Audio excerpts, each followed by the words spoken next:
What's up, guys? Harley Roxx here with Rock Rage Radio, the host of Louder Than Hell with Harley Roxx. You know what it is.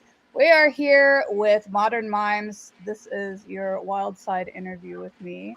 What's up, guys? How y'all doing? What's going on? Thank you for having us. We're happy to be here. Of course, not a problem. So, what's been up, guys? A whole lot of nothing. No, a whole lot of actually running around and working a series of odd jobs. I actually just did a hair show for Wella, which was fun. They put like a shit ton of extensions in my hair, and my hair was like cool. Weird. And they gave me these crazy like vampy nails, which let me tell you, this is not for real life. It takes like an extra couple of minutes to like button your pants, so I don't, I've had the cat claws before. It makes several tasks very interesting. But so what made y'all want to start a band? Like, do you have music backgrounds, or you just really love playing? All of the above. I mean, for me anyway. Yeah. Cool. Yeah, absolutely. I mean, I started playing drums at the age of 3, and oh wow! Like I remember watching Tommy Lee, like back when MTV showed music videos. Nice. I just saw him the other night, actually, a couple weeks ago. That's awesome, man. Unfortunately, was it at the stadium tour, or was it? Really? They just came through Houston on the 19th. So right. That didn't. I don't even think it was planning on hitting New Orleans, but yeah, man, that's when I knew I wanted to be a musician. So I wanted to. You have to have a passion for it first before anything, because if not, it's not all glitz and glamour. Yeah. As you know, I'm sure you've heard so many people say like how tough the industry is, but it is. Yes, for sure. Extremely. I started singing as long as I can remember. I think I was like 4 years old when my family first discovered that I could actually sing. So ever since then, I've just been singing. And then when I was 16, I picked up a guitar, took some lessons, enough to get by and just be able to write, because that was really what I was interested in. Just having an instrument to be able to create melodies and a couple of chords here and there. So I started writing songs, and we're Modern Mimes now. Nice. That's awesome. So how long have y'all been a band? I want to say we started off as a duo, Ernesto and I, about 5 or 6 years ago. Oh wow! And then you came in like 3. It was about almost 4 years ago. Yeah, I was getting ready to say the band's probably been together about 6 years, and I'm 4 years in. So, yeah. That's what's up. And I know, Justin, you said that Tommy Lee is one of your influences. Oh God, yes. Yeah. Yes, absolutely. Yeah. So talking about influences, who influenced you to sing, Addie? Gosh, there's so many. I just remember like MTV being played like constantly in the background of my childhood, and I had an older brother, so he kind of always got me into whatever he was listening to, which is very opposite from what I'm actually more interested in now as an adult. But I think the first artist that really kind of spoke to me was Alanis Morissette.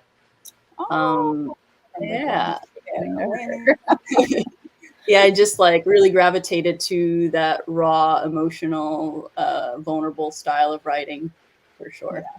That's awesome. Sweet deal. So besides Tommy Lee, Justin, do you have any other influences? Yeah, absolutely, man. I'm well rounded, just because that I grew up around a different variety, a ton of different genres. So I actually grew up playing a lot of jazz and R&B. Living in New Orleans. Yeah. But through and through, I'm an '80s kid. So like I grew up around like Ricky Rocket and Tommy Lee and Tommy Aldridge. Whitesnake. I'm an '80s kid. So from a rock standpoint, that's a lot of what I've modeled. A lot of like my playing's very kind of energetic, I guess. I'm just a hyperactive person as it is, but I've like modeled my a lot of the things that I do were influenced heavily by those guys. Nice.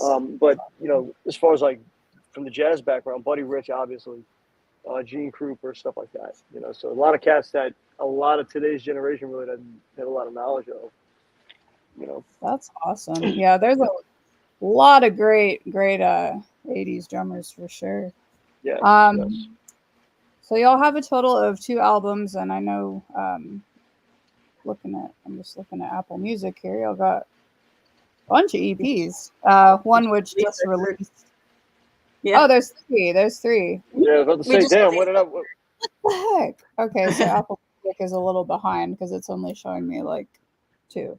But oh yeah, because we actually didn't release it as an album like on all platforms. We just decided to release it on our website as the physical copy, and I think we put it on Bandcamp as well. But basically, we decided for this album to do like the whole like single a month type of release. So technically, it's already out there. So we're just like, let's just release it. Like, why pay for it again with the distribution? Because there was, I think, only one song that we didn't release, so we just kind of gave people more of an incentive to actually own the physical copy and hear that one song heard yet. Yeah, and that's definitely awesome because I know like I collect vinyls and CDs, so having a hi, oh my god, how cute. He was attached to daddy. My apologies. Aww. Yeah, I have a 9-year-old. I know how that is. It's a trip, man. Like, Dad,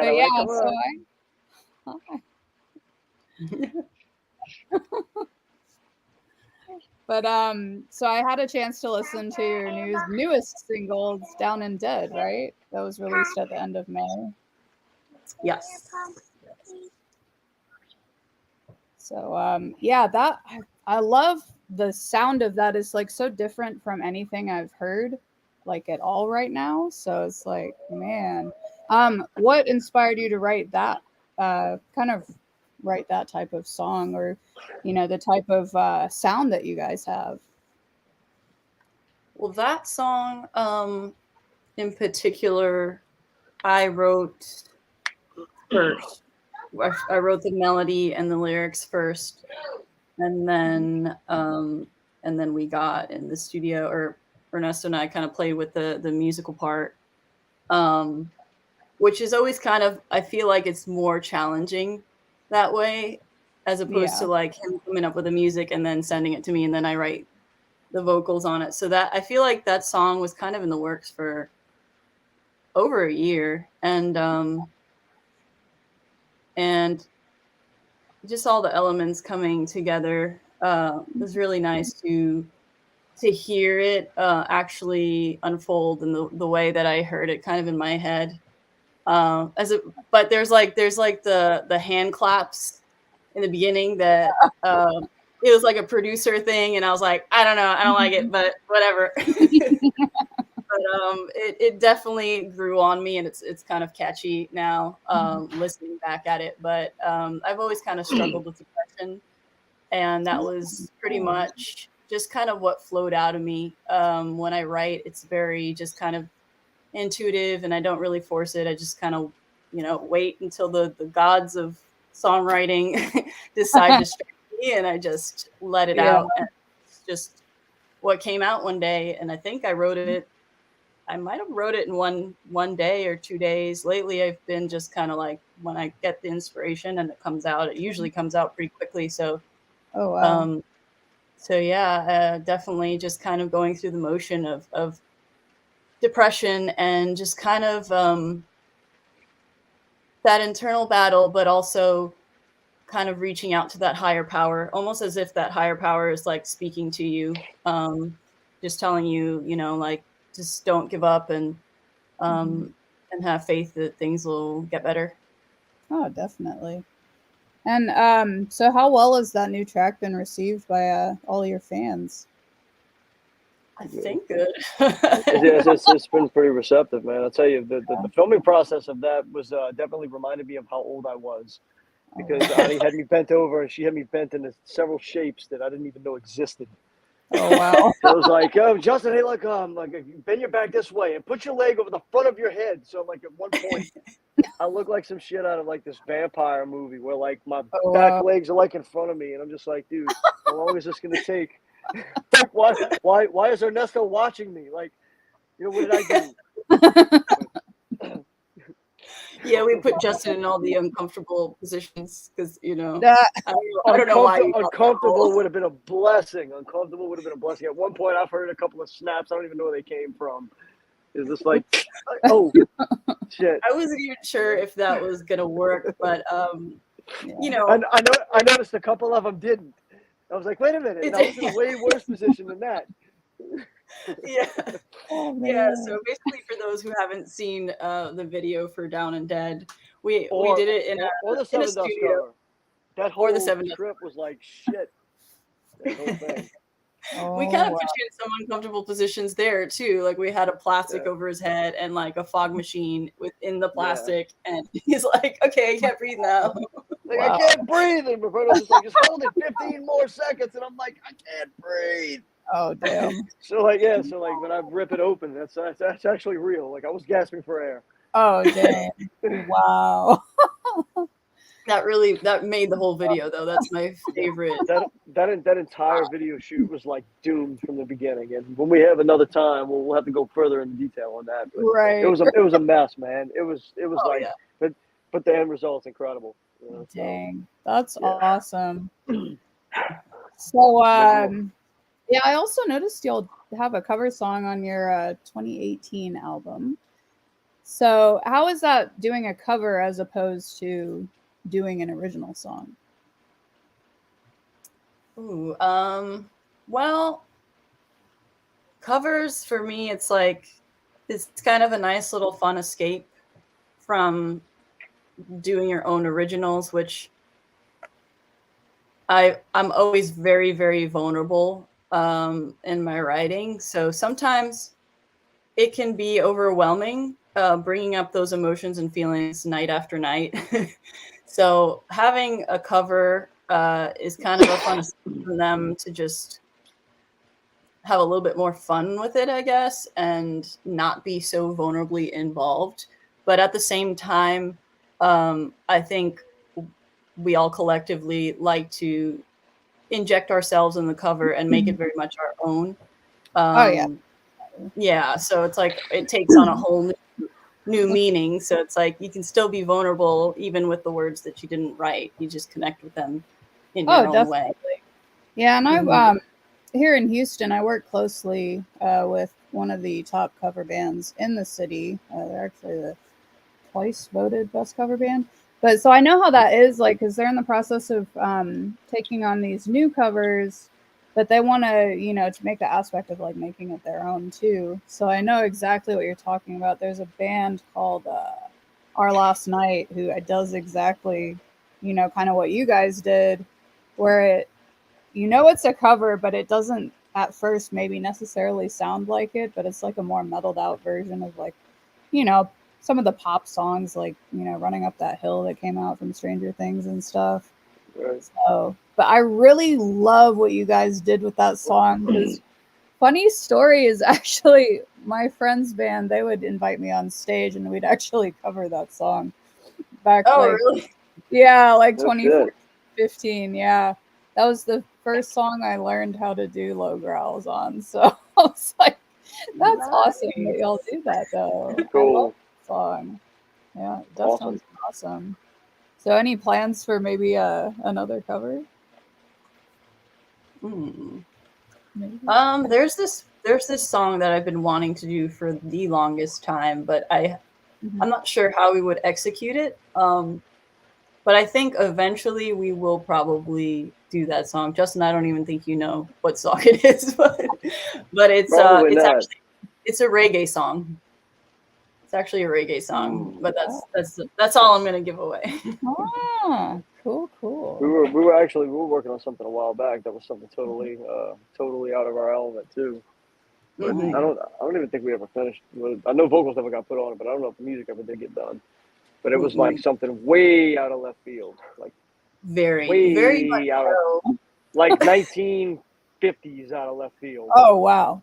Yeah. Damn. So much so that I haven't really found my voice in it yet. And that seems to happen with me in covers. I have to really be able to find my voice, otherwise I won't cover it, or I'll wait until I do find my voice in it. And I actually I really had that trouble and challenge with the last cover that we did, which was the Seven Dust My Ruin cover. And Ernesto was getting frustrated with me because he's like, come on, man, like just lay down the vocals. And I'm like, I don't know. I'm not feeling like I found me in it yet. And it took me forever to realize that we just needed to change the key of the song. So wow.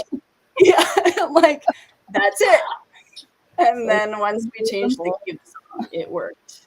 That's awesome. So cool. So you have an upcoming tour, am I right? The Down and Dead tour.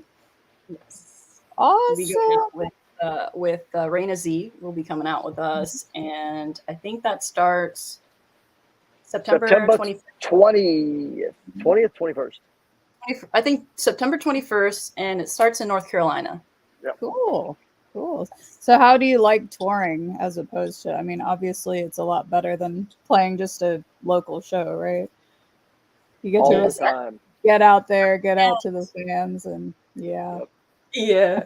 I can't remember the last time we played actually in Florida. Locally. I know we played Tallahassee, but like Miami, Fort Lauderdale area, we haven't played here in like I think over maybe not 2 years, but like a year and a half or so. Dang. Fort Lauderdale. I don't think I've ever played Fort Lauderdale with you guys. Well, you It's had to be played a longer.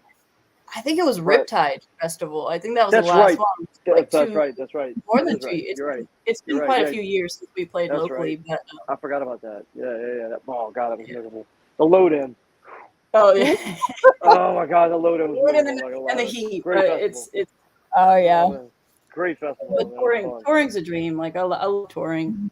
Every time I get back from touring, I'm depressed because it's just you're back to like you don't know what to do with yourself. It's just you're used to like just kids and your wife and you're just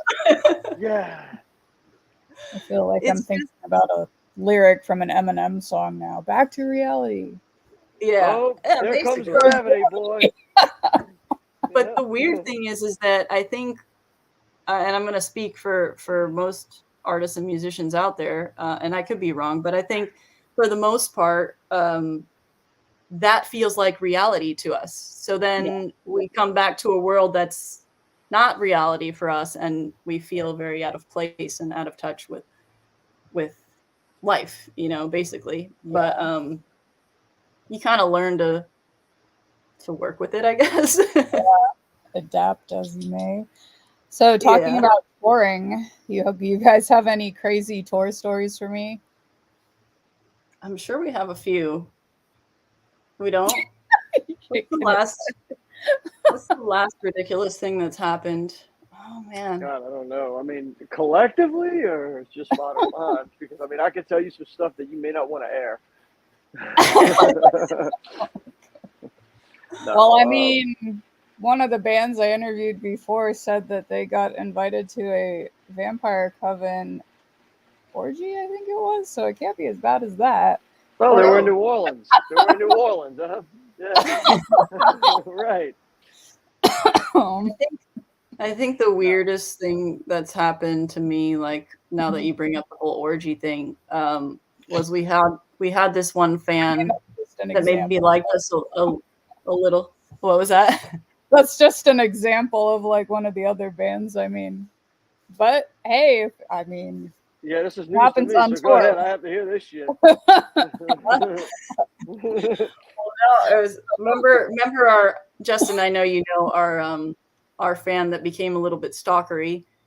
And oh my god, yes, I forgot about her. Yeah. Yes. I'm not going to mention any names, but I was coming out of the bathroom and this person just like, she popped up like in front of me, like real quick. And I just was like, oh, and she's like, can I ask you a question? She's like, can I kiss you on the lips? And I was like, No, sorry. I'm like, what do you say? Oh my god, dude, Wow. man. I just got so weirded out, and I just kind of was like, no, sorry, I gotta go. Oh, God. Yeah, yeah. She is a very long story. Oh, shit. Long story, and We won't get into it, but yeah, Oh, wow. yeah. you know, But and forgot all I about felt her. bad, and then afterwards, I was like, maybe I could have gone about that a little bit smoother. Just, I don't know, No, giving her a hug. I don't know. No, you did the right thing. Was that since I was in the band? Since I've been in the band? Yeah, Wow. yeah. Oh That shit! was I think that was a Tallahassee show too. It was somewhere in Florida. I can't remember exactly. Good Or God, Gainesville. man. I don't know. It was in like some weird, not venue, like venue. Yeah, yeah, yeah. Oh, Maybe boy. Pensacola. Pensacola. That's where it was. That's the last time. Yeah. Oh, man. Yeah. Oh shit! Sorry to hear that. And I feel like every band has that one, like, one of those. I mean, Motley Crue, they had, what was her name? It was in the beginning of the Dirt movie. That girlfriend that, I think it was Tommy's girlfriend at the time, who wasn't, like, particularly Oh. pretty, but she's like would always be around the band and was kind of a little weird. Yeah, yeah. Yeah. It was Vince's girl. No, this chick was far beyond that. Oh, Like, yeah, she was fucking far beyond that, dude. oh shit. Yeah. But anyway, there's that. So, Yeah. yeah. Okay, so we obviously established that, you know, you have the third album for sale on your website, which is modernmimes.com, am I right? ModernMimes.com. Awesome. So, plans for new music, maybe. I actually sent Ernesto some demo ideas yesterday. Hey, awesome. Yeah. Awesome. Always. We're in the process. It's in the making. It's kind of like still yeah, but there's definitely either an EP or album forming. Definitely I kind of already have the title for this grouping of songs. Yeah. It's just going in there and finishing them up and laying them down and really harnessing them. But I think it's gonna be maybe our heaviest. But who knows? Who knows? I think so. And we're at a point now too, man, where like if we, we can kind of write and really record as we're on the road, So we're at it's more of a, a space restraint really, but we do have the gear to be able to travel and record. Oh, I was actually thinking about bringing some stuff on this next run just so we can kind of get ahead of ourselves. Nice. Yeah, that would be good because that's part of the thing that I always like kind of struggle with, the fact that we don't all live in the same state. So it's tough. It's tough, but it's refreshing at the same time, though, man. It is. No, but I don't mean that in a negative way, but it is. Yeah. Yeah. I mean, we never get bored, that's for sure. But it's like it's always crunch time. Like anytime we get together, it's like, okay, we got to rehearse for like 3 days, and then we got to tour. Oh yeah. And we put work in too, man. To rehearse those 3 days of rehearsal are like grueling. Like it's serious. That's good. Though. That's really good to, because I feel like if you're not a hardworking band, like, kind of what are you even doing? But well, you have to be, man. And, yeah, definitely. Especially when it comes to touring, like, you really got to be serious about that, I feel. Yep. Absolutely. Oh, yeah. And I know it's not for everybody, but like for us, like we love being on the road. Yeah. And really, everybody's serious until it comes time to really put that kind of work in. Like New Orleans is infamous for that shit, man. And that's why I've had such a hard time keeping a project together. And not just being me, but everybody's serious. And this is going to sound really shitty, but somebody's girlfriend or somebody's boyfriend. Well, we forgot. It's like, man, no, dude. It's like, this is it. I mean, look, I've got a wife and kids. But that's what separates the people that really are serious about this shit than the people that are serious about it. Yeah. Yeah, I think it helps. It is true. If you do have a significant other, it helps like you know, my boyfriend, he's in a band. Obviously, I work in radio. You know, Right, having that partner who's extremely supportive of what you do and wants to see you absolutely. achieve, you know, I She feel is. that helps a lot. Yes, I mean, in their sense too. I mean, they're together, you know, so they work with one another. Plus, they're off the road, you know. So even Yeah. that, I can imagine, can be strenuous, you know, just like being away from your significant other is strenuous as well, you know. So it's the same principle, just in two totally fucking different ways. Yeah, I can't say that I've ever spent a day without mine because I haven't. So, you know, Right. we Yeah, got, mine's awesome. where are we going next? September 10th, heading out to Eagle Pass over on the border of Texas and Awesome. Mexico. So, but Awesome. hey, I'll be in Louisiana in December though. Yes, yes. So What are you coming in for? make a party out of it. Nice. Hell yeah. Shit, yeah. What part of Yeah. Louisiana? Are you coming to New But Orleans? it's gonna be Lafayette actually. I know New Okay, Orleans is big. yeah. But It's actually, I'm close. I'm actually closer to Baton Rouge, believe it or not. yeah. Yeah. But talking about touring though, you guys have actually played festivals like Metal in the Mountains last year. So how is that like compared to like touring and playing, you know, the regular shows that you play on tour? As far as like, you know, energy wise, obviously you get to meet a lot more people, I imagine. Not always. Not always. I mean, in some cases, yeah. I mean, not always though. I mean, it just depends what slot you have. You know, I mean, a lot of people think you play these big festivals and you're playing like in front of 10,000 people, which a lot of times it is. But you know, a lot of times you get an early slot, man. But a lot of people don't realize that people are still coming in. You know. Yeah. You know. That's So true. we've eaten that shit a few times. So Yeah. I think that happened to us on Metal in the Mountains, which I'm actually kind of happy because we fudged up the song real bad.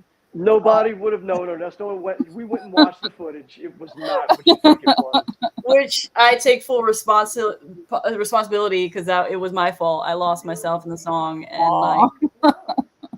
I was like, and I don't know, and I didn't even notice for the longest time. And I threw Justin off, so he was going along to me, so we're both off. So I get the front end of that shit. He's like, what happened? What happened? And Ernesto's the only one that knows what's going on. So Oh my I know that Justin and I are probably like, there's something fucking weird, but we can't figure it out. And at this point, we've already committed, so we're not gonna stop the song. Like we just got to keep going forward. And then I look over at Ernesto, and he just goes like this, and I'm like, fuck. Yeah, you see a lot of that in the footage we saw. He's just doing this the whole time, and I'm like, God. nope. I'm like, and then finally we caught our, like, I just kind of like stopped singing at a certain point, and then they were able to get back on track, and then I jumped in, but then I wasn't sure if I was in the right place. Turns out the last quarter of the song was kick ass, man. It was awesome. It's all right, though. It really wasn't what you thought it was. He and I both watched it, like in the guy's van that was doing the interview, and we were like, you know, it's really like we're the only ones that would have noticed that shit, literally. Yeah. You know? Yeah. To everybody else, it it's like, happens. oh, we didn't really notice. It's not so bad, whatever. Yeah, no, and everybody else is like, oh, you guys were awesome. Like, thanks, Meanwhile, man. you're like, oh god, like fuck. You just go in the car and it's like, I don't want to talk to anybody. You have a good man cry. Yeah. Yeah, but that type of stuff does happen, though. I mean, like at festivals, you know. But I mean, there's been times where we'll walk out in front of 3,000, 4,000, like Rockfest in Wisconsin, man. It was fucking awesome. Oh you know? yeah. Just, I mean, we played to a couple of thousand people, you know. Yeah. And That was a good one. and we were the opening act. Like we opened the start of that festival. You know, which I don't even know if I told you, but one of my childhood friends was actually there at that show. I swear to God, yeah. Did he know that you were in the band? That's how it came. I'll tell you about it later on. But it's like he's like, because I hadn't seen him in probably 15 years, and he happened to come in where I work, and he's he's like, Justin. I'm like, Troy. He's like, man. He's like, we got to talking, and he's like, yeah, man, you look like the drummer for this band we saw open up at Rockfest last year. And I went, hang on. So I pulled my phone out and I'm flipping through the pictures. I'm like, this guy? He goes, yeah, you. that is you. You know? And I'm like, yeah. I'm like, how the fuck do you know that? You know? And he's like, dude, we were there. So I slowed the footage down. This is no shit, dude. I slowed the footage down in some spots, and there he is in the center of the crowd. Oh, His fiance or his girlfriend or whatever. Yeah. So yeah, they were there. No shit. That's It was pretty cool. That's funny. Fun story, but yeah. So yeah, I always throw the old random question: Marvel or DC? Oh. Probably Marvel. For me, I think. Which one was Spider-Man on? Marvel. Oh, yeah, Marvel. Okay, Yeah, cool. I mean, I like a bit of both, but Marvel dominates their movies, man. They do. Dude, they do. I think that's why I had to go with Marvel. yeah, they go above and beyond. Yeah, we just saw Thor: Love and Thunder recently. I'm like, man, there's like every Guns N' Roses hit song in that movie. I'm like, yes, awesome. yes. That was probably about as good as like every song on the Iron Man 2 soundtrack was all AC/DC. Fucking right, man. Absolutely. You know what? I'm not supposed to be watching my language. I'm so sorry. Just out of curiosity. I don't think it matters. Too terrible. Okay. We're all adults here. No, I know. I'm sorry. I'm just sure. I drop some F-bombs. Sorry. My apologies. And of course, we talked about y'all's website, but people can go find you on Facebook. I've seen y'all on TikTok a lot, actually. So I know y'all are on there. Yeah. That's good. I feel like I've been slacking, but yeah, we are on TikTok. Nice. So pretty much like every form of social media, I go to assume. Yep. Facebook, Instagram, Twitter, YouTube. Yeah, we have a Twitter. I don't know how often we use it, but it's there. We're on all of them. How active we are on them is a different scenario. More reason to come see us live, right? Meet us in person, man. Get away from social media. Come on. Yeah, get you a selfie with these cool guys here, and hell yeah, cool chick. So it's been an absolute pleasure talking to you guys and learning more about your band. I hope to have you guys on here again sometime. And hopefully I can catch you guys at a show, because I know y'all did come through Houston on the last tour with Artifice. I just wasn't able to go. But yeah, there were some changes with that. I think that or Dallas or something. But they did some last minute changes. Yeah, it was kind of messed up, but it worked out. So. Cool. Well, hopefully we'll see you on the road, and thank you guys so much for everybody who tuned in. And you can listen for Modern Mimes on Louder Than Hell with Harley Roxx this Tuesday night. It's time to get loud. All right, thank you guys so much. Have a good one.